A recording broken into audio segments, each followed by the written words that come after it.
Madrasi cinema అయితే చూశాను మచ్చా. ఇంకా ఈ మద్రాసి సినిమా గురించి మాట్లాడాలంటే ఏఆర్ మురుగదాసు ఈ సినిమాతో కంబ్యాక్ వస్తా అని చెప్పేసి చాలామంది అనుకున్నారు. అయితే సినిమా చూశాక కంబ్యాక్ కాదు కదా, గో బ్యాక్ అనే చెప్పుకోవచ్చు. సినిమా గురించి మాట్లాడాలంటే సినిమా టైటిల్కి సినిమాకి సంబంధమే లేదు. Sivakarthikeya performance, first half, interval ఈ తప్ప మిగతాదంతా డొల్ అని చెప్పుకోవచ్చు. స్టోరీ పర్లేదు, బాగానే ఉంది. స్క్రీన్ ప్లేయే పెద్దగా వర్కౌట్ అవ్వలేదు. ఫస్ట్ హాఫ్ పర్వాలని చెప్పుకోవచ్చు. సెకండ్ హాఫ్ విషయం వచ్చేప్పటికి చాలా ల్యాగు, ఇంకా రాడ్ అని చెప్పుకోవచ్చు. ఇంకా శివకార్తికేయ డ్యాన్సులు, శివకార్తికేయ పర్ఫార్మెన్స్ చాలా బాగా చేశాడు. తుపాకీలు చేసిన విలను ఈ సినిమాలో కంటిన్యూ అవుతున్నాడు.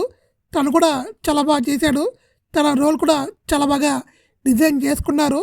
ఇంకా హీరోయిన్ గురించి చెప్పక్కర్లేదు. హీరోయిన్ ఏదో ఉండాలి కాబట్టి ఏదో ఉంది. ఆ లవ్ స్టోరీ కూడా పెద్దగా వర్కౌట్ అవ్వలేదు.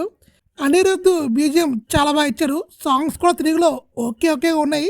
తమిళ్లో బాగుండొచ్చేమో, తెలుగులో మాత్రం సాంగ్స్ ఏదో జస్ట్ ఓకే. బీజిఎం మాత్రం అదరగొట్టేశాడు. ఇంకా ఓవరాల్ చెప్పుకోవాలంటే సినిమా ఏదో ఒక్కసారి అలా వెళ్ళి ఇలా వచ్చేయచ్చు. నా రేటింగ్ అయితే 2/5.